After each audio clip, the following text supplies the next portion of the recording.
When we think about the body and we think about our skeletal structure, our connective tissue structure, and our muscular structure, we can think about some fundamental movement patterns. In the human body, oftentimes the movement patterns that conjure up to mind immediately are horizontal, vertical, pressing, squatting, pulling style actions. But one type of movement that gets overlooked is rotational, anti-rotational, or rolling style patterns.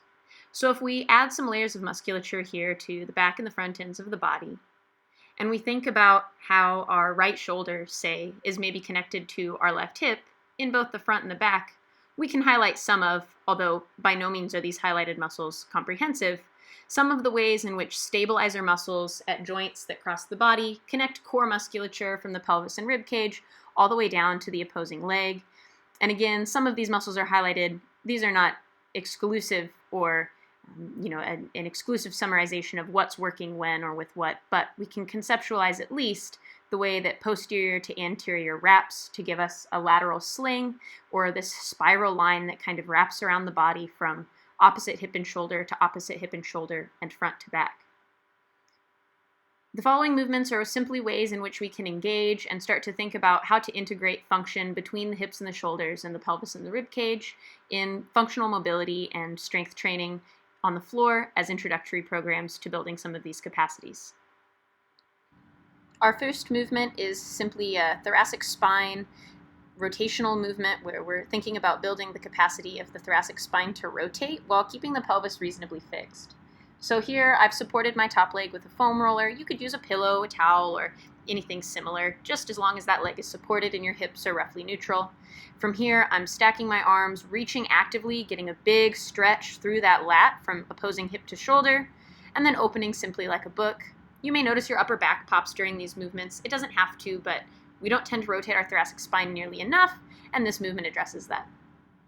Our next movement is a scorpion, or a reverse scorpion rather. So here we're just laying on our stomach, and this is almost the opposite of the move where we've just done, where we're keeping our rib cage reasonably fixed, although there will be systemic rotation, and then we're rotating through our hips to the opposing side like we're a scorpion with a stinger. Here we'll be simply adding some resistance or some strength to the first movement that we did. So here we're going to be in a more upright position, thinking more about carryover into some of these standing or more complicated movements, and we're adding a strength component.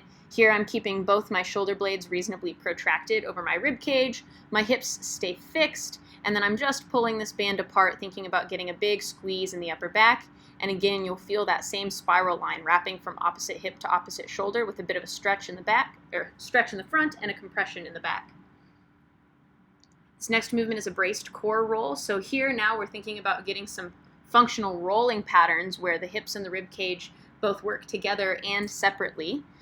I'm starting upright, reaching my hands forward, protracting my scapula, and keeping my lumbar spine pressed down to the ground so my abs are staying nice and braced. And then here, I'm simply kind of rolling my weight over in a controlled fashion and then reaching up tall towards the ceiling. So we start to see some of these similar ribcage patterns and similar pelvic patterns show up between all of these exercises, although they're being expressed slightly differently as slightly different skills, but the functional capacity underlying this in the tissue is reasonably similar. Here we're just adding an element to that previous roll where we're popping up into a side plank and coming back down. Again, you'll have to reset a little bit more between each one of these, starting in that kind of baby position, braced core, rolling, and driving up into a front plank.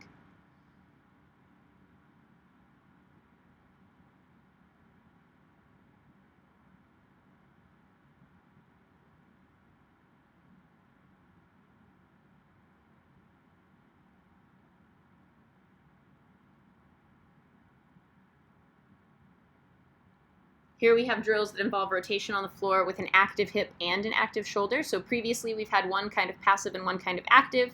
Here we've got one arm overhead, the opposing leg is stretched out as well. You will notice that top arm does rotate still, going from palm facing inward to palm facing towards the floor.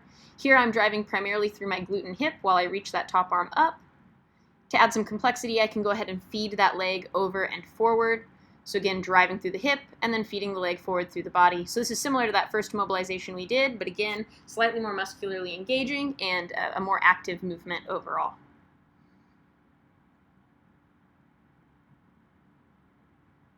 All of these drills that we've just done can be made more complex or more difficult by adding a small amount of load, and this kind of drives up our need to create stability, drives up some muscular engagement. Again, here, still starting in this kind of baby position and rolling over.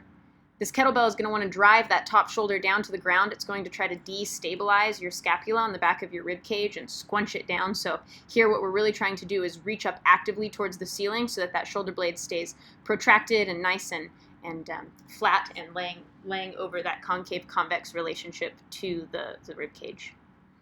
Here, your serratus anterior, some of those deep shoulder stabilizers will be incredibly engaged. So thinking about keeping that serratus, our subscaps, and our lats all engaged on both sides as we press up into a side plank, where both shoulder blades are having to do something similar now, with one being, closed chain fixed to the floor and one being open chain with that kettlebell kind of hovering above the shoulder.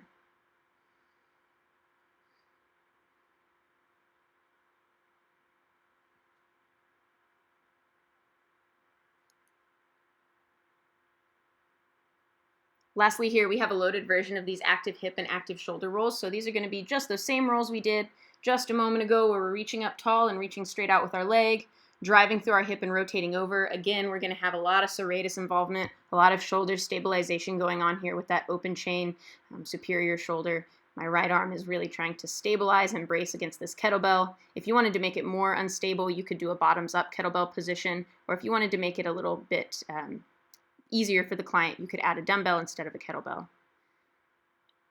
Again, here for the full roll, where we're rolling over entirely, threading that leg all the way across the body. We're driving through the hip, threading the leg, and then adding a lateral pressing action to this movement, and then coming back to neutral each time. You'll notice at no point in time does my shoulder shrug towards my ear, or does my shoulder blade kind of collapse or gap out into the middle of my spine. Once you've done your completed sets and reps, you just return to neutral and move on to the rest of your training session.